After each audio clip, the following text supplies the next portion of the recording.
difficulty the patient is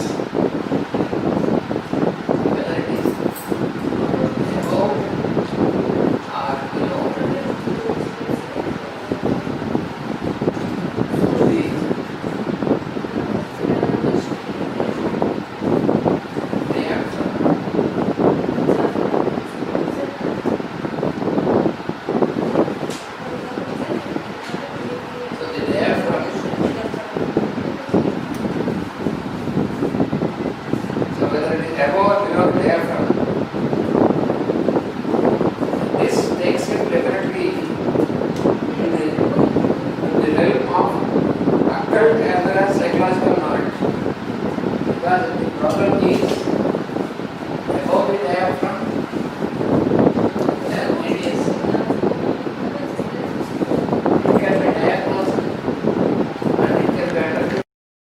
occult knowledge.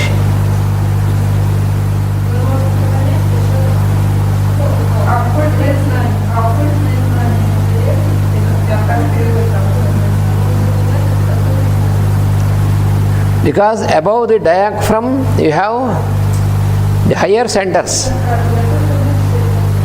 Above the diaphragm you have the higher centers. You have the heart center, throat center, Ajna and Sahasrara, the higher centers. Below the diaphragm you have the lower centers. The Mooladhara, the sacral center, and then the spleen center and the navel center, solar plexus. So, if it is below the diaphragm, then he needs the knowledge of psychology, psychological knowledge.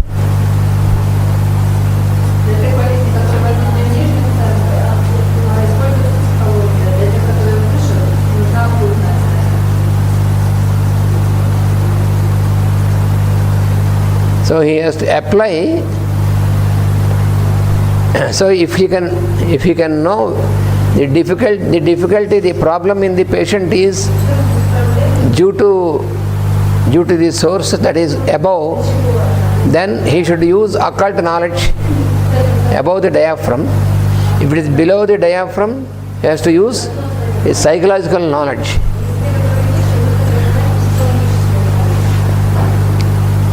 So that is the first thing for healer.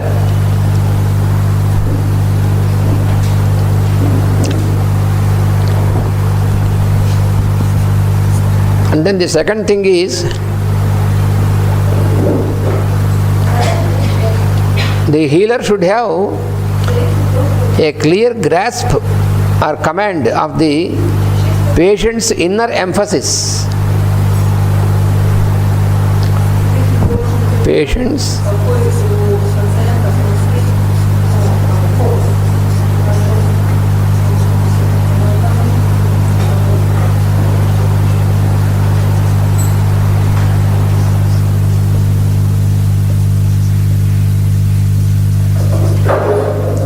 patient's inner emphasis.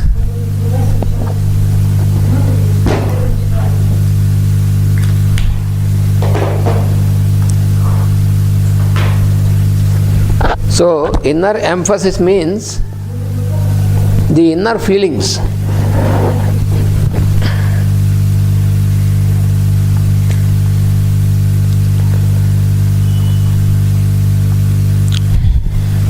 Generally, what we see in the medical field is that when a patient approaches a doctor, then the doctor depends upon the investigations of the body, but not upon the feelings of the person.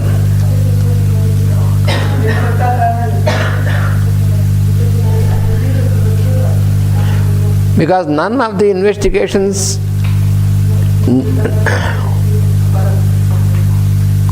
none of the laboratory indications can explain you about the feeling of the patient. How the patient feels. So in homeopathy, it is importance is given for inner emphasis for these sciences. For example, when it is a full moon and just like today, when it is a full moon and there is a good shining of moon, the reaction of each person will be different. For a spiritual practitioner, it is very good. We do meditation and we can feel the wonderful phenomenon of the reflection of this full, because the full moon is a total reflection of the sun's light. So it has also total reflection of the inner solar light that is felt on our mind. So this is, but for other person who is on emotional level or astral levels, for such a person it is different.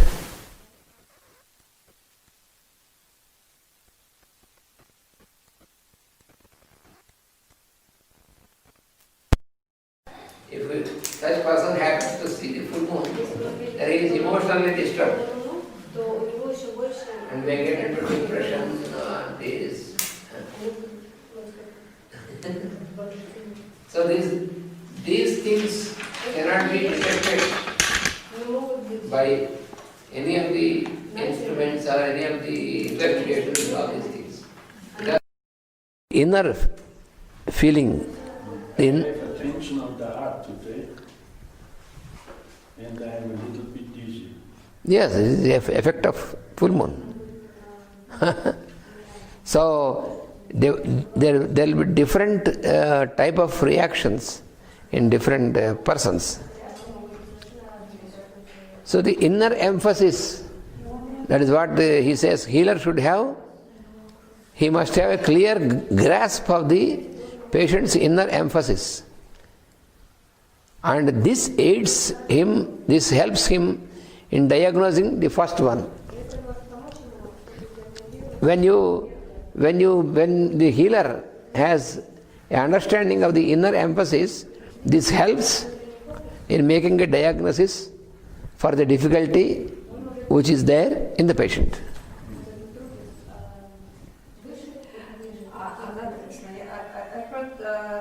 Said that there is connection between dizziness and this vascular things with full moon. It can be. Yes, because all these reactions, they are the results manifested by the reaction from the inner reactions, which are in tune with this phenomenon. So full moon and new moon are the two magnetic points. I'm asking because yesterday in the evening I felt some discomfort. Like yes. And today also twice was nice. And yes. Now I'm relaxed because several people.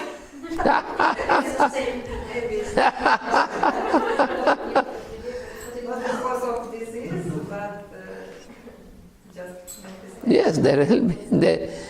Because you see, when we are not still completely free from the emotional reactions, then you will have these things. But if looking at the sun, the live here, she doesn't have emotional reaction, for example, for one day, but she has a headache. How to explain it? Not emotion. No, headache. Yesterday I had emotional. Yesterday you had. So this is the first dose emotional, and then. Yes. If the person doesn't have emotion, but she has some reaction of some parts of her body. It may be an emotional, it may be an astral, emotional, mental, and all these planes. Any plane. Because moon governs mind. So the full moon and new moon are the two magnetic points, and that will have their influence on the mind of the beings. Obvious. So in the spiritual practice, when you have crossed this from this mind and the lower side towards the higher side, then all this will help you. It will not disturb you then. There will be no disturbance. You will have because a yogic person knows how to tune with this and make use of this. So either full moon or new moon, all this. For a yogic person, every moon phase can be used in a very tuned manner. So for a yogic person, there will be no difference with any of the changes. Otherwise, you see there are 14 moon phases. There are 14 moon phases between full moon and new moon.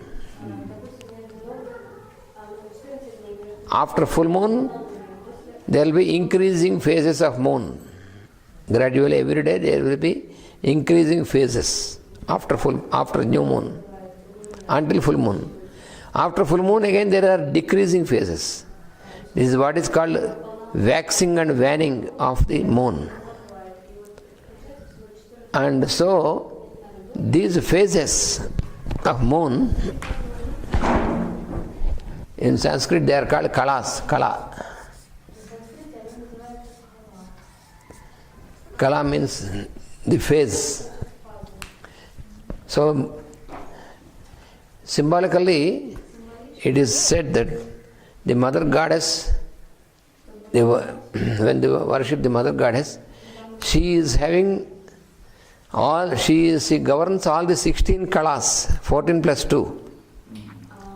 It's 14 plus 2, full moon and new moon. So that is why she is called Shodasi. Shodas means 16.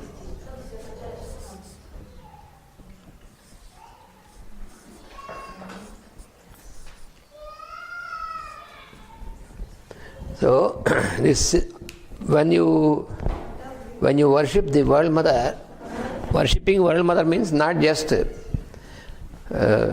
uttering something, but following the real inner worship. When you do this, then your consciousness rises to that level. Then you will have all positive effect of all these 16 phases, 14 plus 2 phases, and you will stand one with the World Mother. Then you are not disturbed. So these kalas are the phases. What are the phases of moon? They are the angles. Each phase of the moon phase is an angle of reflection which the moon makes, what is received from the sun and reflected to our earth. So these angles will change every day. And these angles are called the kalas, moon phases. And our mind vibrates, our mind reacts to each of these phases. That is why one day you feel very joyful and other day you find depressed. Because of these changes of the moon's phases, that affects the change in our mind, functioning of our mind. Because our mind, when it is turned towards lower, that means towards emotions and instincts and all this, then they will influence the mind. So therefore, one day you will feel very comfortable, very joyful, and one day like all this. But for a person who is on the yogic way of life, who is on this practice, reach the yogic state, for that person, any of this he will not influence, because his mind is not influenced by this. His mind is turned towards the soul, towards higher light. And then for him, every phase is the same. So that is what it is said, that when you worship the mother, the mother means she is she is the expression of beauty of the Lord Himself. That is love of the Lord. So therefore, then you are not affected by this.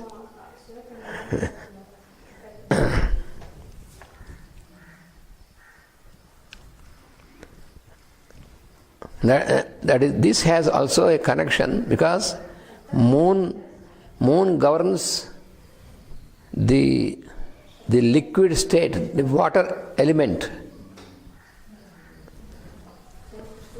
That is why you can,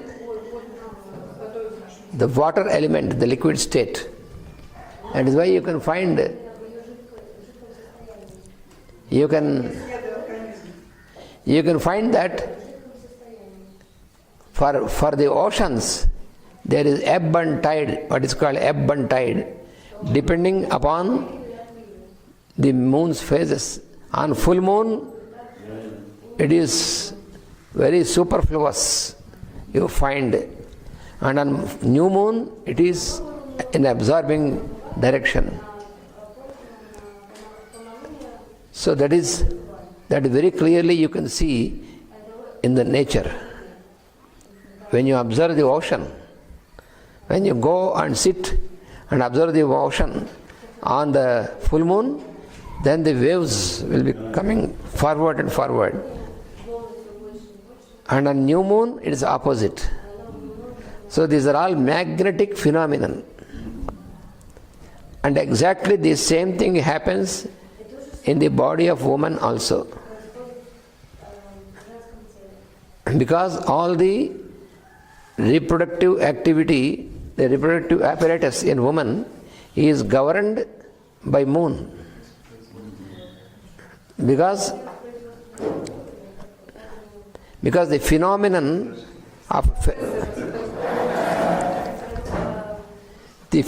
of fertilization is governed by moon. And in this phenomenon,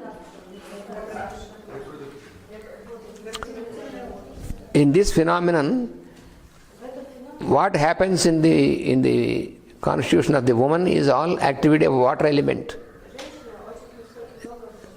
This reproductive substances. And so, this is all governed by moon phases, the movement of moon. So the moon makes a round, one round in 28 days. So also, a woman has 28 days of menstruation cycle. So this is all governed by moon. So it is all according to the cosmic plan.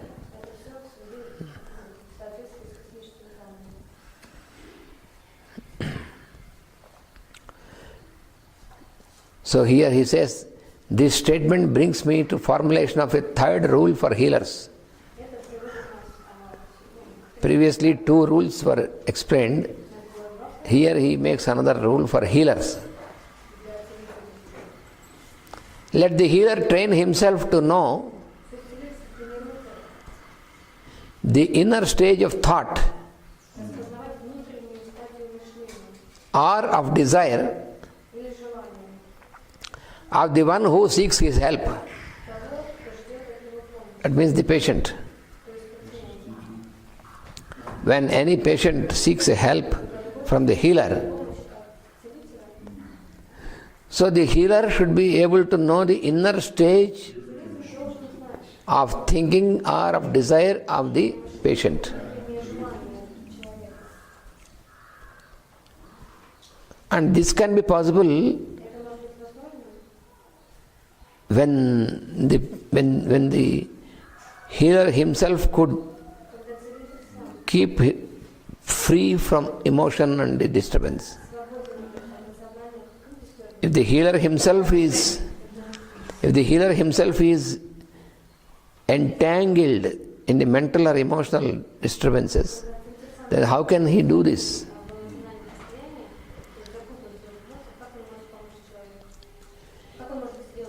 He can thereby know the source from which the trouble comes.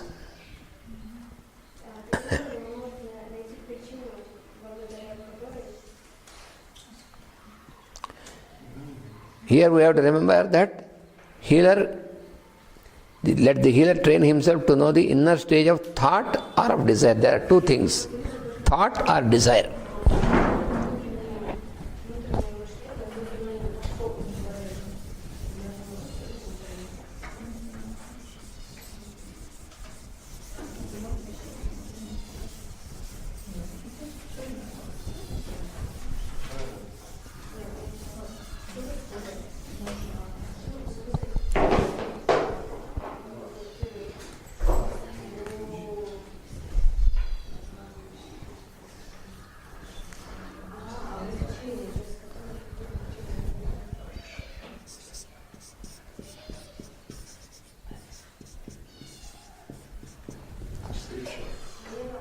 తిరిగేది వెయ్యి లేదా మళ్ళీ వేడి వేడి అంటారు.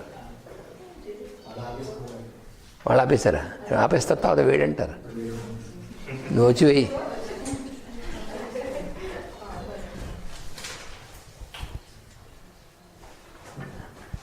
Let it continuously work. Otherwise, all your people suddenly you say that, oh, it is very hot. So better to have this. That is why I made the one on the top than this one. When it is not there, then you say it is hot. When it is there, say, oh, it is. I see. You have to choose. If we sit outside, then you must sit with the monkeys and those things.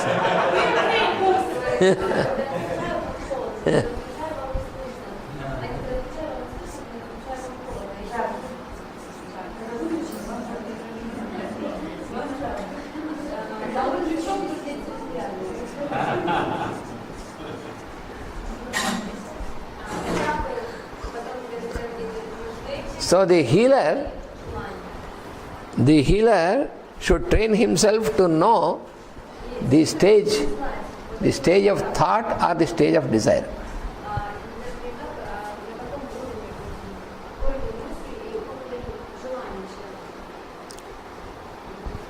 So the thought belongs to the mental level, and desire belongs to emotional level. Emotion.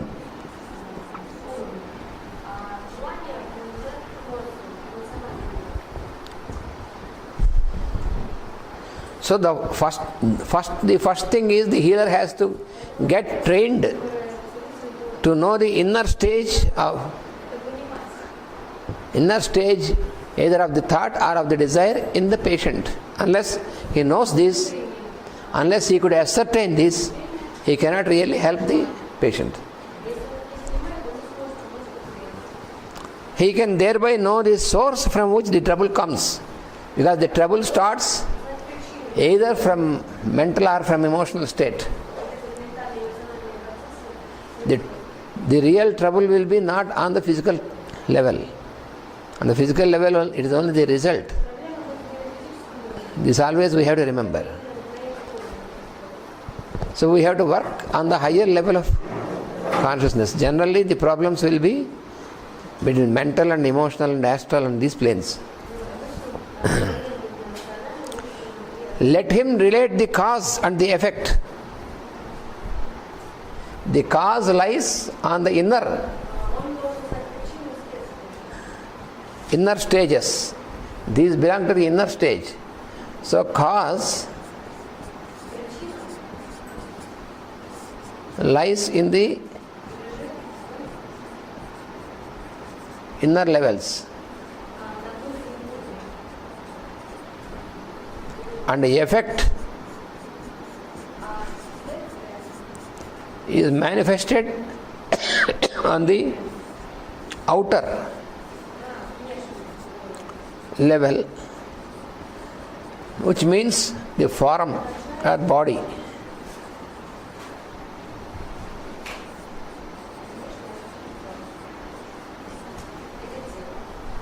So cause and effect, you must be able to relate these two things, cause and effect,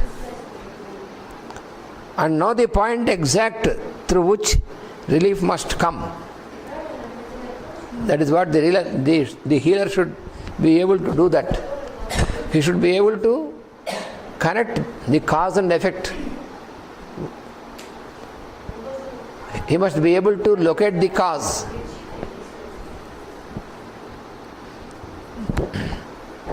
When the cause is in different level of consciousness and the effect is in different level. So if you don't know how to relate this, you cannot bring any solution. That is what you see in the medical field now. When the cause lies in the deeper levels of consciousness, if you only keep working with the result on the physical tissue, then there will be no solution permanently. Only there will be always what is called temporary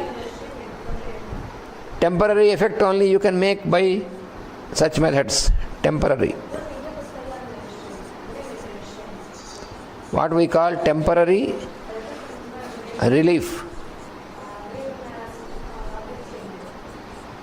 If you got fever, for example, then they give some medicine. There are certain standard medicines like paracetamol, for example. So if you give paracetamol, the fever disappears. And then you can say that your fever is gone, but this paracetamol's effect will be for 6 hours. After 6 hours again it goes up. So this shows that the cause is not fever. Fever is only one symptom, one indication. So what was the cause for the fever? Without knowing that, if you give, so that is why doctors prescribe every 6 hours paracetamol. Every 6 hours paracetamol. Rises up like a snake hood and then give something to put it down. If you do it again and again, then what the snake will do? It will not rise, but it goes in such a way, and then whenever it is possible, gives a bite. So also the disease.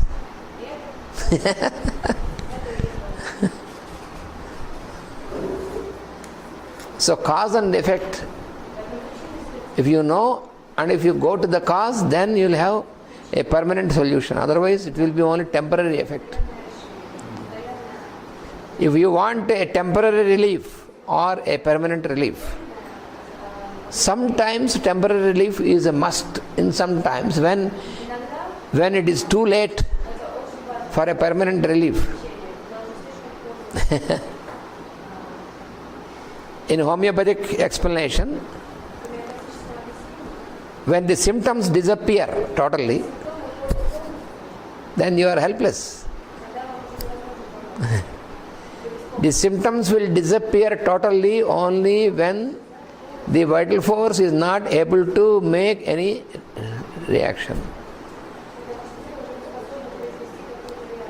Because symptoms are produced not by disease, by the vital force. This is what is explained by in homeopathic science.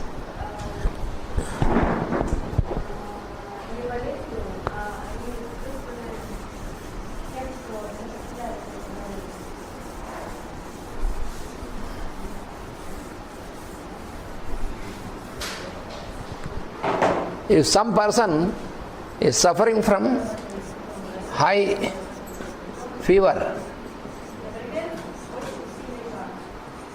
with temperature increasing,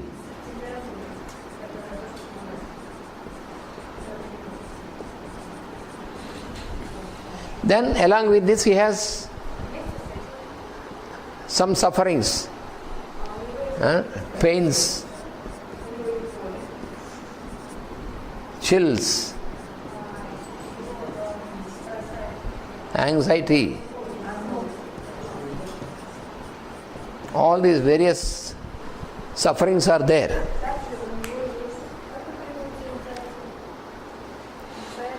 So the patient has his own different type of feelings, his own particular characteristic feelings. So they appear that they are on the physical plane, but they are not on the physical plane. This is not properly understood. Pain is also not physical pain. If you say I have headache, there is nothing there here. It is only located, it is only indicated as a location, but it is felt. The pain is felt by the mind. The pain is a sensation felt by the mind, not by the skin or not by the matter.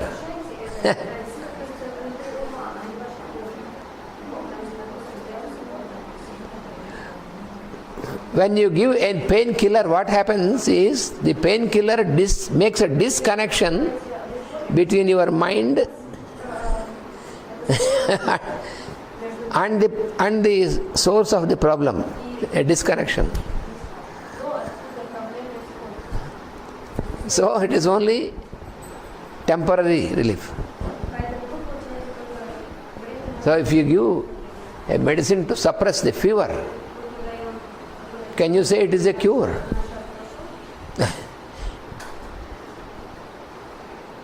Suppose a person is very restless and has intense fear of death.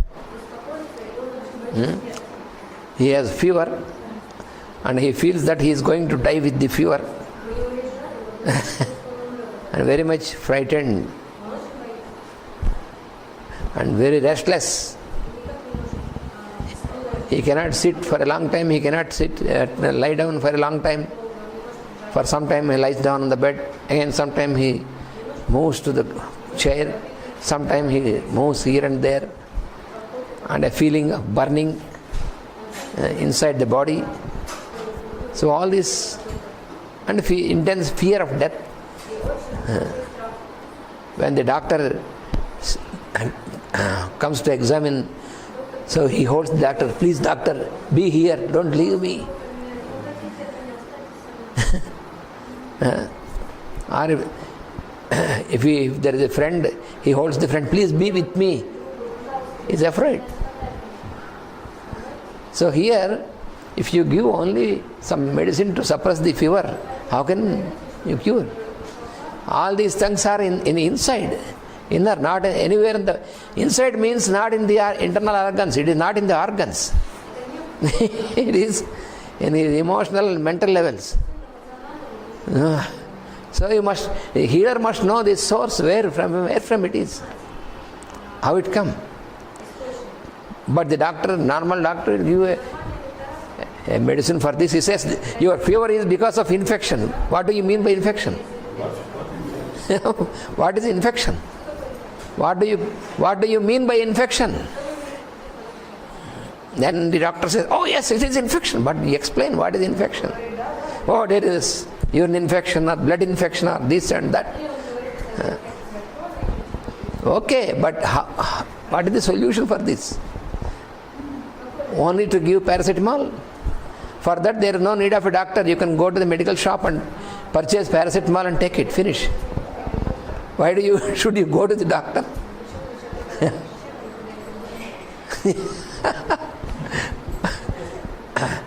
Because many patients know better than the doctor.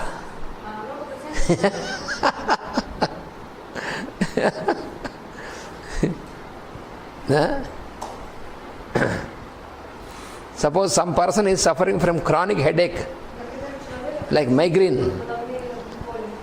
So he is suffering of migraine for many years. And all these years, in the beginning he used to go to the doctor. And the doctor prescribes the same medicine. Whenever you have pain, you take this. And then he goes to another specialist, doctor with more degrees. And then he takes much more fees, but prescribes the same medicine once again. So, after some years, this patient realizes, wherever you go, it's the same medicine, therefore no need to pay this doctor fellow. So he goes to the medical shop and then purchases this medicine and takes it. Years and years pass away, but no solution. This is because there is no understanding of cause and effect. Where is the cause? This is only effect. All this is the effect. Where is the cause?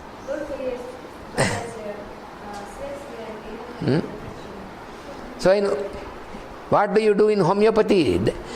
You said these are all the feelings of the patient. So you must know the feelings of the patient. How does he feel? He feels chilly, yes, painful, anxious, intense anxiety and fear of death. So then when the patient is afraid that he is going to die, if you say, oh, you will not die, don't worry, but he is not feeling. How can he you should control your feeling of fear of death. It is ridiculous. You must find out if you can have a solution. Homeopathy, yes. For example, a very similar medicine which can create this situation in a healthy person, such medicine is there, which is quite similar to this type of disposition. For example, arsenicum album.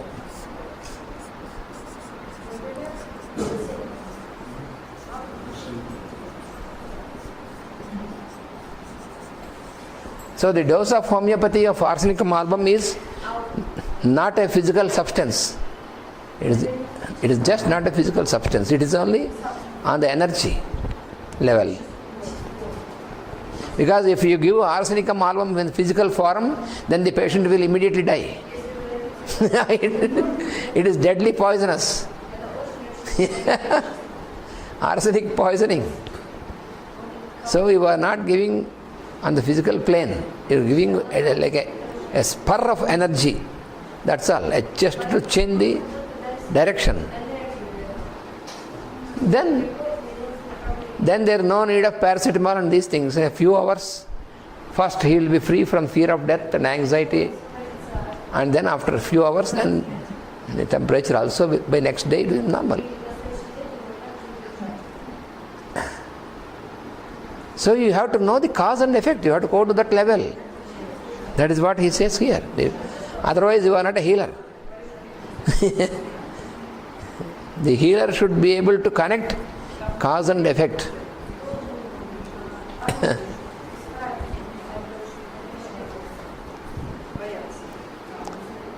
Ananta, Krishna, you said arsenicum album is very similar with this patient who has high temperature and big fevers. High temperature is one example. But the disposition, the type of disposition, fear. First of all, in arsenic album you have intense fear of death. And there's a big degree of anxiety and restlessness. Very restless. These three are very important symptoms. Restlessness. This is an acute condition. This is not about the chronic condition of arsenic album. It is the acute condition of arsenic album, where very easily you can identify an arsenic album patient. When you see the patient, already he'll be so worried, so anxious, something is going to happen,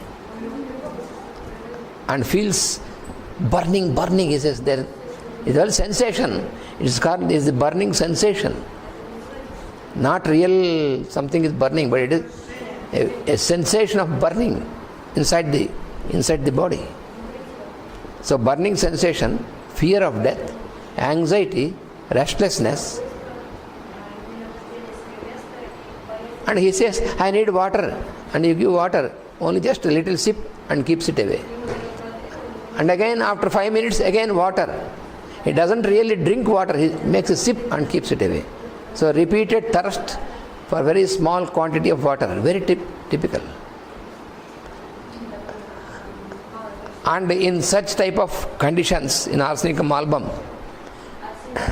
where there is really intense acute condition, when you enter into the room where the patient is there, you can smell the smell of a dead body, a putrefying smell, a smell of decomposing.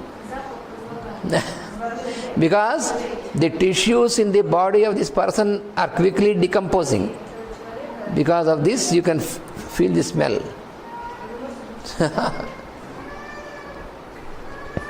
These are not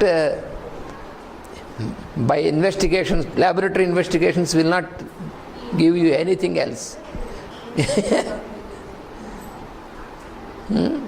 How is the ESR, erythrocyte sedimentation rate?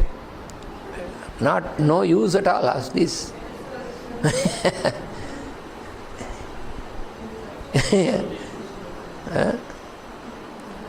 X-ray of the chest, no use.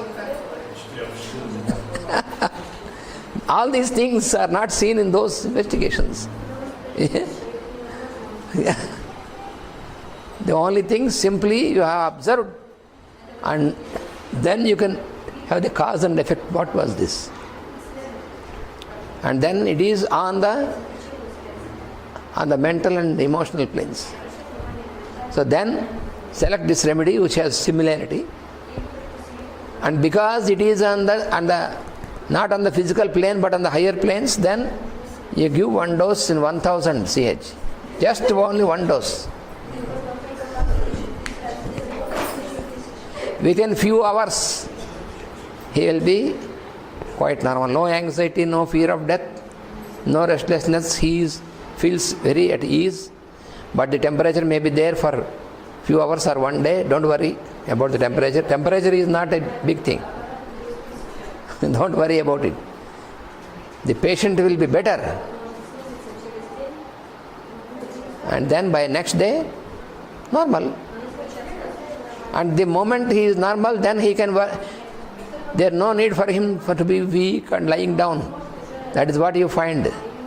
If it is not in the other type of medication, because they give all these medicines, then in addition to this, there will be disease of the medicines also.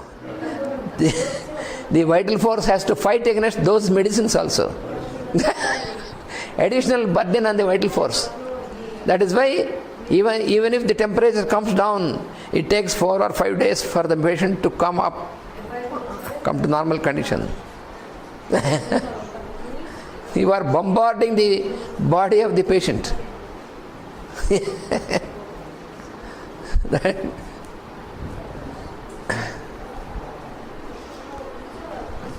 I would like to call your attention to those last few words and would emphasize to you the fact.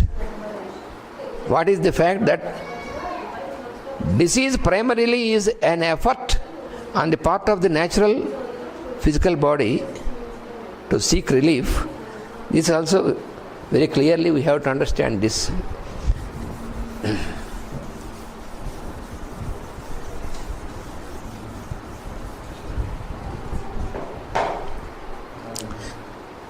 In rule 3, under rule 3,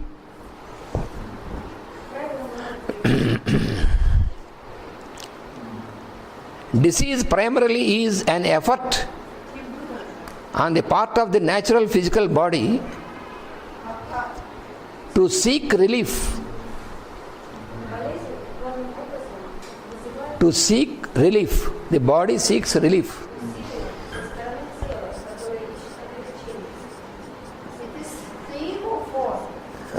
Rule 3. Because first rule was to define. Rule 3, this is the page. Yeah, this I understand, but There are laws. Law is different and rule is different. Don't confuse. Law or rule.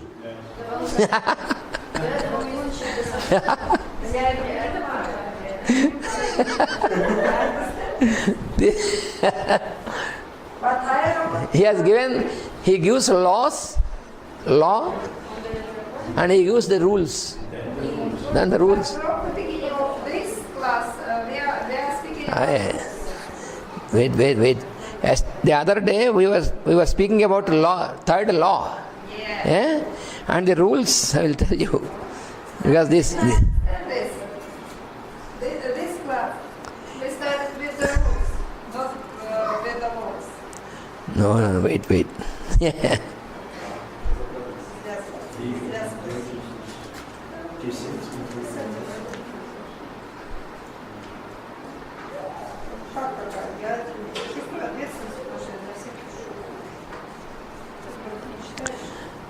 This time we started, listen, this time we started with the sentence, disease is a purificatory process carried out in order to produce purer expression, life, influence. So from this. So this is neither the law nor the rule, it is explanation. Yes. Which This I understand. you want to know where the second and first rules are there. First about the sentence, yes? So The- healer should understand if this is coming from the higher or from the lower. Yes, in this, First. yes, here. Second, does the healer should understand his inner empathy. And all this explanation was about this, yes? All this is explanation is about this, what we... Page 53. No, she is asking about in this present one, that is what you are asking. 53 is the law. Yeah, 53 is the law. Yes. So here he says, disease primarily is an effort on the part of the natural physical body to seek relief. On the physical level, how a disease can be explained on the physical level is, the physical body seeks a relief. That is the first thing.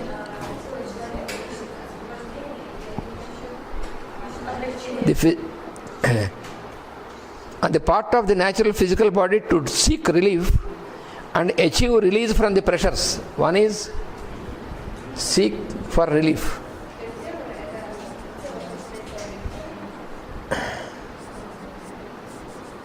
That is one aspect. Another aspect is seeking release, to achieve release from the inner pressure.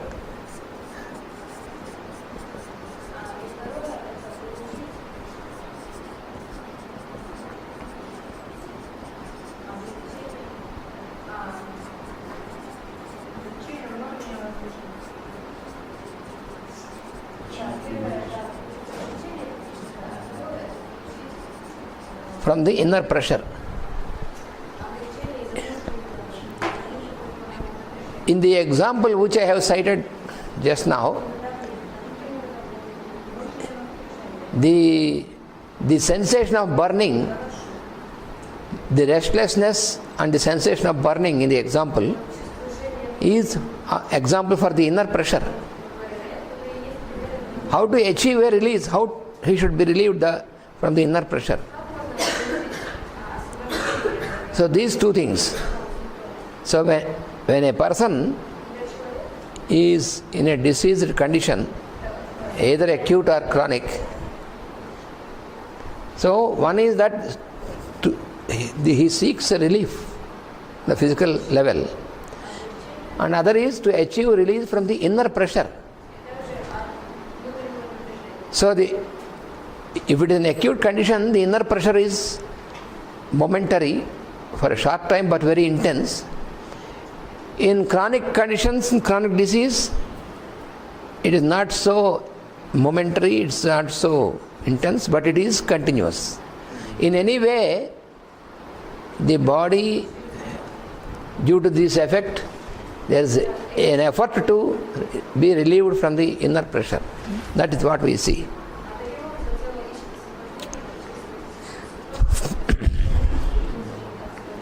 Inner pressures from subjective inhibitions. These inner pressures are subjective, from subjective plane. The inner pressure is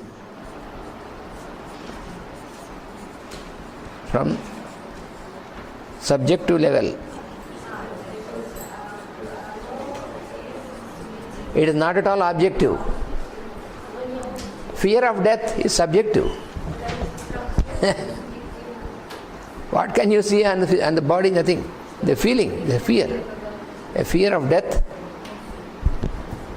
And restlessness is only, you see only the movement, but the feeling is inner.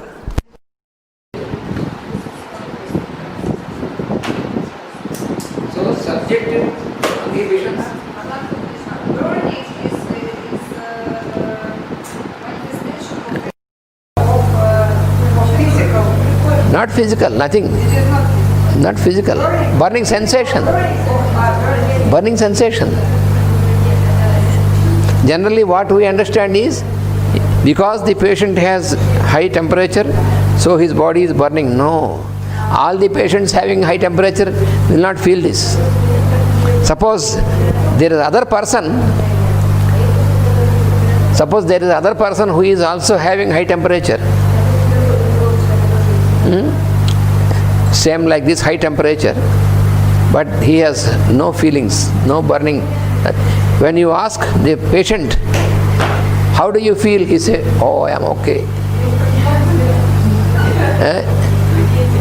You have to push the patient, say, open your eyes, how are you?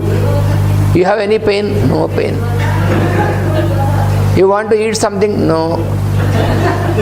But you see, the temperature is equally high.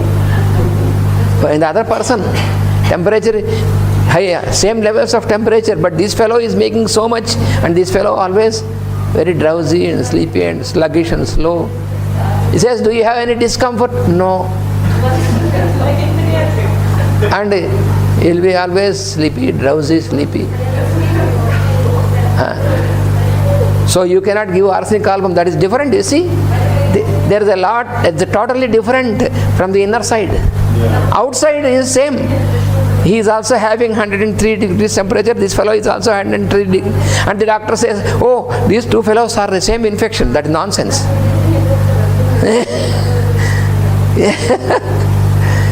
Because both of these fellows got the fever simultaneously, and when you make urine infection, there's maybe some pus cells or some damn things. But that is not the here completely different. The inner, from the inner side, it is different. So for the second patient, it is very similar to opium. Homeopathic opium, not normal opium. In homeopathic dose of opium, there is no opium at all.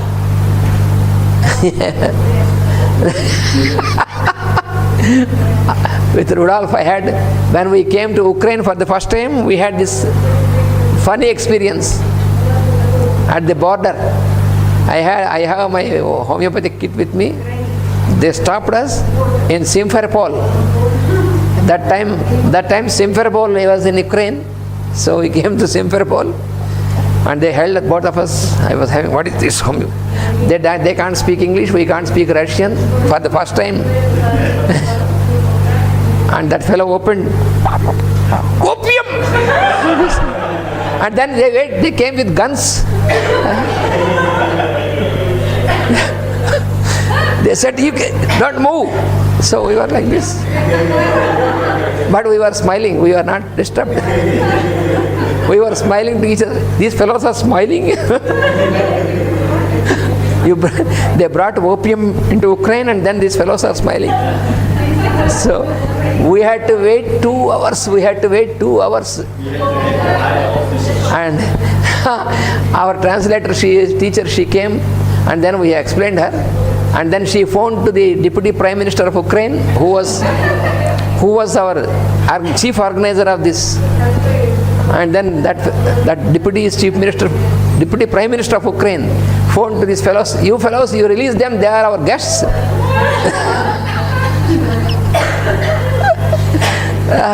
And then I was asked to seal the box. They were afraid to touch the box. So we had to seal the box. And I had to sign at least 12 or 13 papers. I had to fill and sign. And they sealed the box and they put in the airport in a particular locker. They did not dare to cut, and they asked me to lock. And they gave me a paper and said, when you are leaving, then you show the paper, we will give this to you.